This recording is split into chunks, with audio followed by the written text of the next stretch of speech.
In December 2018, Aquaman arrived with the amount of fanfare appropriate for the moment. It was the height of comic book culture, and one of its reigning kings, Jason Momoa, arrived at the movie's blue carpet premiere with a golden trident. Full to the brim with bluster, he performed a ceremonial dance with members of the Maori community while wife Lisa Bonet and the couple's kids stood in the wings. Stars Nicole Kidman and Amber Heard brought the glam and the shouts from photographers. After a raucous screening, the festivities then moved from the Chinese theater to the poolside after-party at the Roosevelt Hotel. The film would ultimately top $1 billion and stood as part of a zenith for comic book movies. In a year that included Black Panther, Avengers, Infinity War, and Spider-Man, Into the Spider-Verse. 5 years later, things are much different.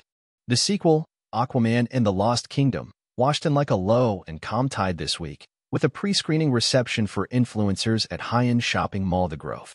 The only above-the-line talent in attendance were Momoa and director James Wan, who posed in front of a cardboard cutout of the film's logo.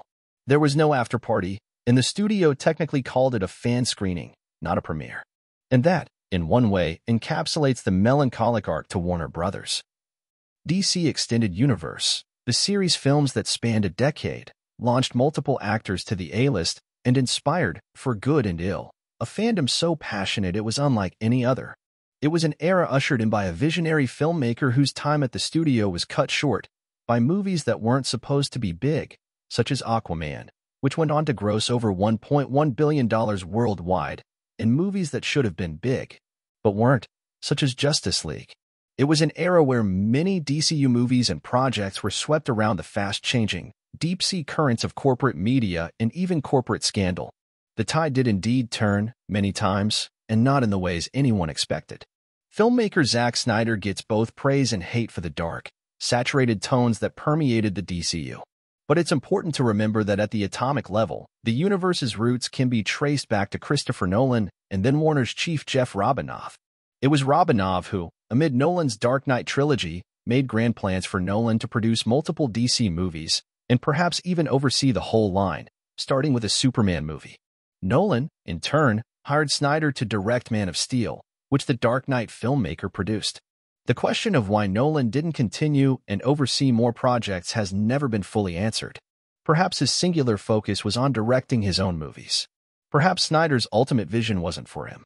In the end, Snyder received his strongest backing from Robinov and his lieutenant, Greg Silverman, who later became production president after Robinov exited in 2013.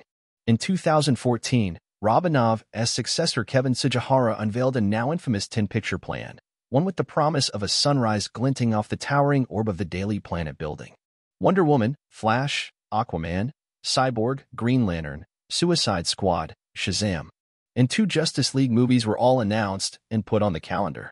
The studio, or whatever owner it happened to fall under that year, wanted the DCU to be a Marvel Cinematic Universe, a comparison with historical roots in the publishing world.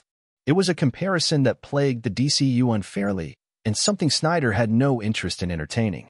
It was never in the cards for DC to become a Marvel, and much of that 10-film vision never came to pass.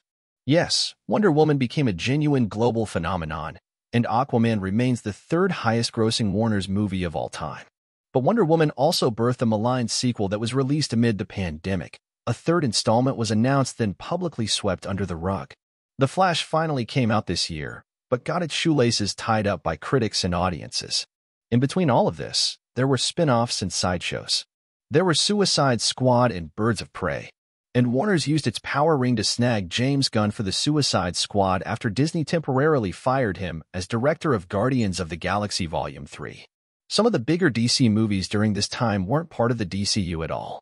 2019's Joker evoked 1970s Martin Scorsese and was an Oscar-winning billion-dollar hit, while 2022's The Batman, a crime saga worthy of Michael Mann comparisons, earned a solid $771 million globally. And what are the movies that never were? The Paths Not Taken? Spare a moment to stand at the tombstones of Ben Affleck's Batman movie and Ava DuVernay's New Gods feature.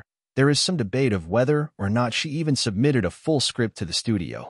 David Ayer was assigned a Gotham City Sirens project as a consolation prize after the studio took Suicide Squad's cut away from him. Warner's announced a Black Hawk movie to be produced by Steven Spielberg, and a Joss Whedon Batgirl feature also got a fancy press release. And let's not even talk about the never-made Henry Cavill Superman movie, lest the cavalry be brought to tears. And perhaps a notable should have been, had ego not gotten in the way, a Shazam vs. Black Adam movie that was yearned for, but Black Adam star Dwayne Johnson nixed the idea and angled for his own movie. The ultimate sideshow was the corporate one.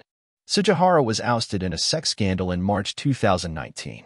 Meanwhile, Warner's and DC were ping-ponged between owners AT&T, which took over in 2016, then Discovery, which bought the company in 2022.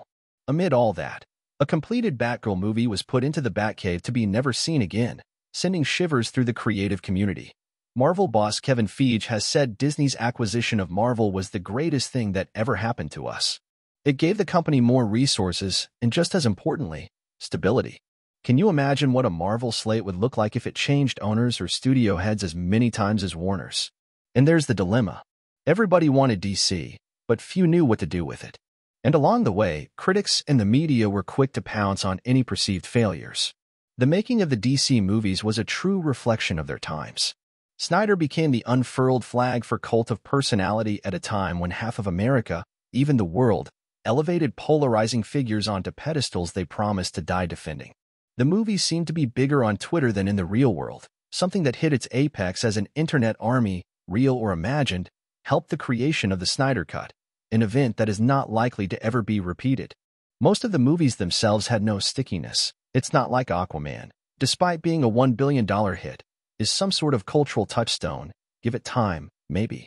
Though Wonder Woman did transcend, aided by the fact that, like Diana's bracelets, it was reacting against the pervading toxic masculinity of the times.